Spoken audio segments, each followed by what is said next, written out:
खुलुमबाय दिनै मोनाबिलिनि खौरांफोरा जाबाय गिबि खौराङाव दङ बेरगाव जिल्ला लाइमोन गांखं UPPL निफ्राय गोसोखां बिलाइ गथायदों। आथिखालाव BTCआव गोदान सरकार फैनाय लोगो लोगो BTCनि गोबां जायगाफोराव मेला फुजा फालिनायनि मुङाव उदाङै जुवा ड्राग्स होनाय एबा फाननाय लोंनायफोरा गोबां बांबोनायखौ नुनानै खुंथायनि हायुंगिरिफोरखौ होबथानायनि राहा लानो थाखाय खावलायना दिनै बेरगाव जिल्ला UPPL आरो लाइमोन गांखंनि दैदेनगिरिफोरनि मोनसे हानजाया गोसोखां बिलाइ गथायदों।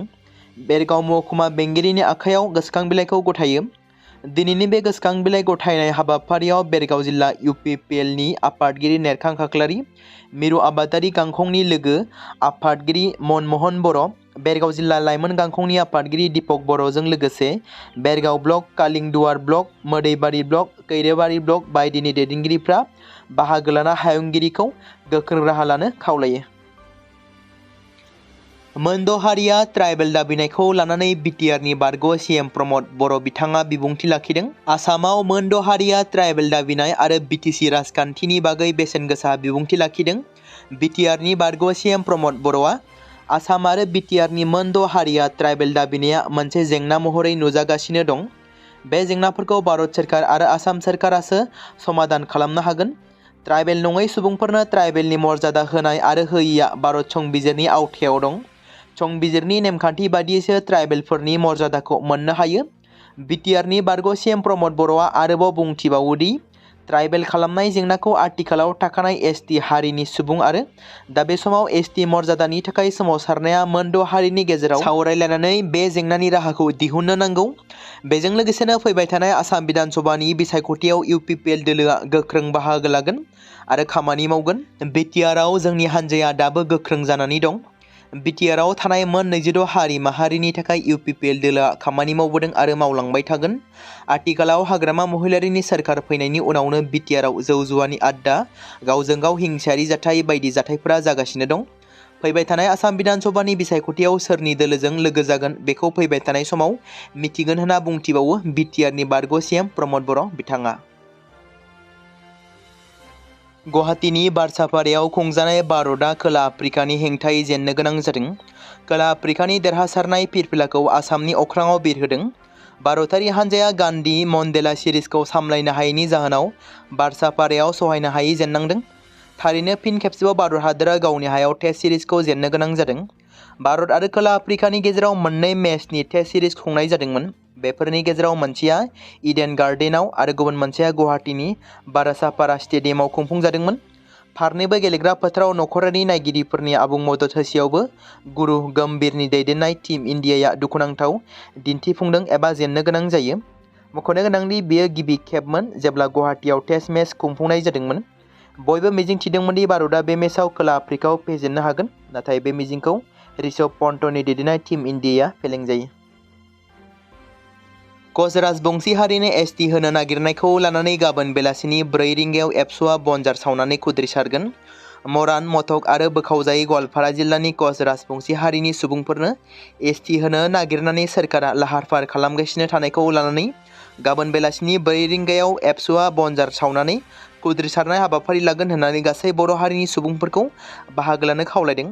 दिनै जोङो नुबाय थादों आरो जों नोजोरबो होबाय थादों जे थाखानाय STनि खहा खालामनानै आसाम सरकारा मोनद' हारिनि ST होनो लाहार फाहार जे खालामनाय जेनाखि मोनसे प्रक्रिया, बेखौ बिथांमोना ट्राइबेल अर्गेनाइजेसनफोरा बा जों दुलाराय बर' फरायसा आफादा बा CC2Iआ बा गुबुन गुबुन माने ट्राइबेल अर्गेनाइजेसनफोरा होबथासेयावबो दिनै आसाम सरकारा बेखौ माने बन्द' खालामाखै। बिथांमोननि जेरैखि मोनसे इनिशिएटिभ बेखौ बिथांमोना कन्टिनिउ दिनै लाखिबाय थादों। बिनिनो फोथायजाथाव सुलुंनिफ्राय जों मिथिनो मोन्दों जे दिनै मोनाबिलियाव दायो मोनाबिलियाव माने आसाम मन्त्रि आफादनि केबिनेट मेलनि गेजेरजों मरान, मथक आरो बोखावजायै गवालपारा जिल्लानि राजबंशीफोरखौ थाखानाय STनि केटेगरियावनो ST खालामनानै थांखि लागोन आरो बेखौ गाबोन एसेम्बलि सेसनाव टेबोल खालामनायजों लोगोसे बेखौ गनायथि लानानै बिथांमोना भारत सरकारनिसिम दैथायहरनायनि मोनसे लाहार फाहार बिथांमोना दिनै खालामबाय थादों। गमामायैनो आसाम सरकारा बे थांखिखौ एसेम्बलियाव गनायथि लानानै भारत सरकारनिसिम दैथायहरनायनि उनाव होबथानांगौआ जोंनि थाखाय गोब्राब जानानै फैगोन। दा बे बाथ्राखौहाय जोङो दिनै दुलाराय बर' फरायसा आफादा मिथिखांनायनि उनाव जोङो दिनै थानो हायाखै। सिगाङावबो जोङो गुबुन गुबुन हाबाफारि जोङो लाबोदों।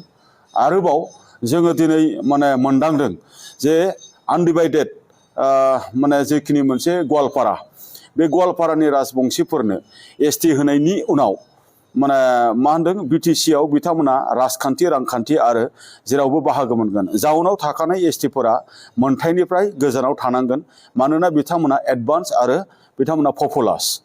बिथांमोना फारफ्रोमबो बिथिङाव जौगानाय, बिथांमोना पलिटिकेलि, ससियेलि, इक'नमिकेलि, एजुकेसनेलि जोबोद एडभान्स। दा दिनै पलिटिकेल मोनसे कम्पालसन थानो हागौ आथिखालनि आसाम सरकारनियाव, नाथाय बिथांमोना गावसिनि पलिटिकेल कम्पालसन बेखौ रैखा खालामनानै बा बेखौ एनश्योर खालामनो थाखाय बा सोरखौबा बिथांमोना माबा मोनसे मोनथाय होनो थाखाय दिनै थाखानाय जेनाखि एसटि बेखौ बिथांमोना जिखिनि मा होनदों खहा खालामनो नाजानाय, बेयो जोंनि थाखाय माब्लाबाबो गनायथाव जानो हाया। जायखौ दुलाराय बर' फरायसा आफाद बा ट्राइबेल अर्गेनाइजेसना बा CC2A आगोलनिफ्रायनो जोङो होबथाबोबाय थादों। बेनिखायनो जोङो थांखि लादों जे बेखौ होबथानो थाखाय बर' आरो ट्राइबेल आफादफोरा गाबोन 27 नभेम्बर बेलासिनि 4 रिंगायाव बनजार रेलि बा टर्च रेलिनि हाबाफारि जोङो बिटिसिनिनो मोनबा जिल्ला क'क्राझार, चिरां, बाक्सा, तामुलपुर आरो उदालगुरि मोनाबिलिनि 4टायाव जोङो रोजा रोजा माने रायजो राजानि बाहागो लानायनि गेजेरजों जोङो बे हाबाफारिखौ जोङो लादों। बे माने हाबाफारियाव जोङो दुलाराय बर' फरायसा आफादनि जानानै आरो बर' माहारिनि जानानै बा ट्राइबेल माहारिफोरनि जानानै जोङो साफ्रोमबो रायजो राजाफोरखौ जोङो बाहागो लानो थाखाय जोङो खावलायदों। जोंखौ आरो जोंनि मोनथायखौ जोङो रैखा माने होथारनांगोन। थाखानाय एसटिखौ जों रैखा खालामथारनांगोन। 6 सिडुल बिटिसिखौ जों रैखाथि होथारनांगोन। बेनिनो थाखाय जों गासैखौबो गाबोननि हाबाफारियाव लैहोर लैहोर बाहागो लाफैनो थाखाय जोङो गुरै खावलायदों। नङाब्ला फैबाय थानाय समाव जे जोंनि फैबाय थानाय जेनाखि इयुन, फैबाय थानाय जे जोंनि फिउचार बा फैबाय थानाय जोंनि फरायसाफोर बा फैबाय थानाय जेनाखि समफोराव जोंनि थाखानाय एसटि आरो बर'फोरनि जेनाखि पलिटिकेलि मोनसे मोनथाय, रांखान्थियारि जिखिनि मोनसे जौगानायनि बाथ्रा, सोलोंथाइ जौगानायनि जिखिनि बाथ्रा बा गुबुन गुबुन बिथिंनि जेनाखि जोंनि सेफगार्डनि बाथ्रा, बियो माने गैया जालांगोन।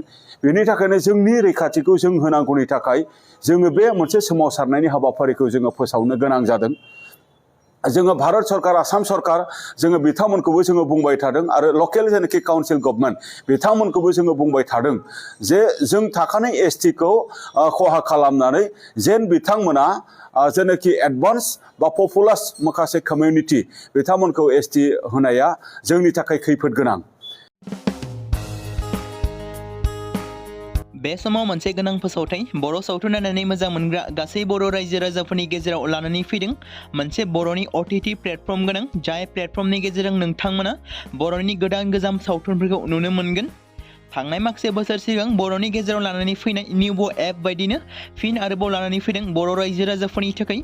बे बाथ्राखौ मख'नाया गोनांदि 2025 मायथाइनि जानुवारि दानाव ओंखारनाय आंगो स्ट्रिम मुंनि मोनसे OTT प्लेटफर्म गोनां निउबो एपनि गेजेरजों नोंथांमोना गोबांथार बर'नि सावथुनफोर जेरै ट्रेजेडि, रमान्टिक, एक्शन आरो कमेडिजों बुंफबनाय सावथुनफोरखौ नुनो मोनगोन।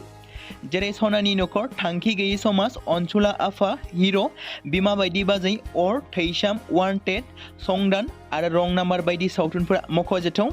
बेफोर सावथुनफोरखौ नायनो थाखाय नोंथांमोना गिबियावनो आंगो स्ट्रिम एपखौ गावनि मबाइलाव थानाय प्ले स्ट'रनिफ्राय डाउनल'ड खालामनानै लोगोसे इनस्टल खालामनानै गावनि मबाइल नाम्बारजों लगइन खालामनानै लाग्रोनांगोन। बेनि उनाव नोंथांमोना गोबांथार नुनो मोनै सावथुनफोरखौ गुगोल पे, फन पे आरो पेटिएमजों रं नाम्बार सावथुनखौ नायनो थाखाय 60 रां आरो संदान सावथुनखौ नायनो थाखाय 80 रां, वान्टेड सावथुनखौ नायनो थाखाय 60 रां, थैसाम सावथुनखौ नायनो थाखाय 60 रां, बेबायदिनो गोबांथार नुनो मोनै सावथुनफोरखौ नायनो थाखाय सुबिदा खालामनानै होदों आंगो स्ट्रिम प्लेटफर्मा। फिन नोंथांमोननि गेजेराव फोरमायबावनो लादों बर' सावथुन नायनानै मोजां मोनग्रा गासै बर' रायजो राजाफोरनि गेजेराव लानानै फैदों मोनसे बर'नि OTT प्लेटफर्म गोनां, जाय प्लेटफर्मनि गेजेरजों नोंथांमोना बर'नि नुनो मोनै सावथुनफोर जेराव गोजाम सावथुनफोरखौ नुनो मोनगोन।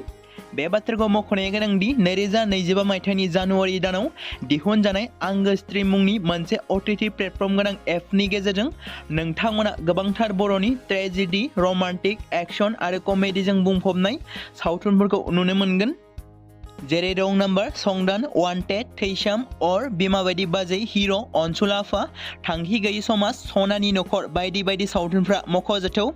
बेफोर सावथुनफोरखौ नायनो थाखाय नोंथांमोना गिबियावनो आंगो स्ट्रीम एपखौ गावनि मबाइलाव थाखानाय प्ले स्ट'रनिफ्राय इनस्टल खालामनानै गावनि मबाइल नाम्बारजों लगइन खालामखांनायनि उनाव नोंथांमोना गोबांथार नुनो मोननाय सावथुनफोरखौ गुगोल पे, फन पे आरो पेटिएमजों रं नाम्बार सावथुनखौ नायनो थाखाय 60 रां, संदान सावथुनखौ नायनो थाखाय 80 रां, वान्टेड सावथुनखौ नायनो थाखाय 60 रां, थैसाम सावथुनखौ नायनो थाखाय 60 रां, बेफोरबायदिनो अर सावथुनखौ नायनो थाखाय 60 रां पे खालामनांगोन। बेबायदिनो गोबांथार नुनो मोननाय बर' सावथुनफोरखौ नायनो थाखाय सुबिदा खालामनानै होदों आंगो स्ट्रीम प्लेटफर्मआ।